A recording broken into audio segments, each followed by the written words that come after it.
ನಮಸ್ಕಾರ, ಕನ್ನಡ ನ್ಯೂಸ್ಗೆ ಸ್ವಾಗತ. ನಾನು ಅಂಬರೀಶ್. ಸಿದ್ದರಾಮಯ್ಯನವರ ಅಭಿಮಾನಿಯೊಬ್ಬರು ಬೆಂಕಿ ಹಚ್ಚಿಕೊಂಡಂತ ಘಟನೆ ಬಾಗಲಕೋಟೆಯಲ್ಲಿ ನಡೆದಿದೆ.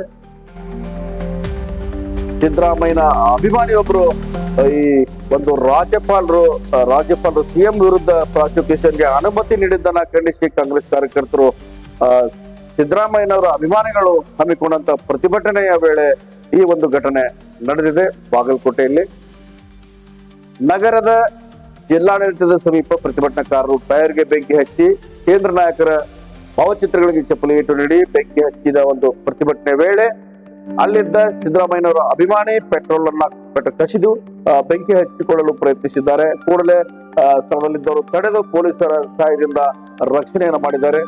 ಗಾಯಗೊಂಡ ವ್ಯಕ್ತಿ ಗುಡದಗುಡ್ಡದ ಸಮೀಪ ನಾಗರಾಳ್ ಎಸ್ಪಿ ಗ್ರಾಮದ ನಿವಾಸಿ ದ್ಯಾಮಪ್ಪ ಮಾಗಿ ಎಂದು ಗುರುತಿಸಲಾಗಿದೆ. ಆ ವ್ಯಕ್ತಿಗೆ ಕೈಗೆ ಮತ್ತು ಮೈಗೆ, ಬೆನ್ನಿಗೆ ಹಲವೆಡೆ ಗಾಯಗಳಾಗಿದ್ದು ವ್ಯಕ್ತಿಯನ್ನ ಸ್ಥಳೀಯ ಆಸ್ಪತ್ರೆಗೆ ದಾಖಲಿಸಲಾಗಿದೆ. ವ್ಯಕ್ತಿ ಕೂಡ ಪ್ರಾಣಾಪಾಯದಿಂದ ಪಾರಾಗಿದ್ದಾರೆ.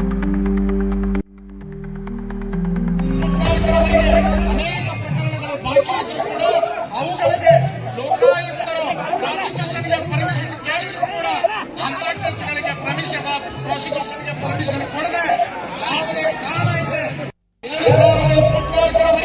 ಅನೇಕ ಪ್ರಕರಣಗಳು ಬಾಕಿ ಇದ್ರೂ ಕೂಡ ಅವುಗಳಿಗೆ ಲೋಕಾಯುಕ್ತರು ಪ್ರಾಸಿಕ್ಯೂಷನ್ಗೆ ಪರ್ಮಿಷನ್ ಕೇಳಿದ್ರು ಕೂಡ ಅಂತ ಕೆಲಸಗಳಿಗೆ ಪ್ರಾಸಿಕ್ಯೂಷನ್ಗೆ ಪರ್ಮಿಷನ್ ಕೊಡದೆ ಯಾವುದೇ ಕಾರಣ ಇದೆ.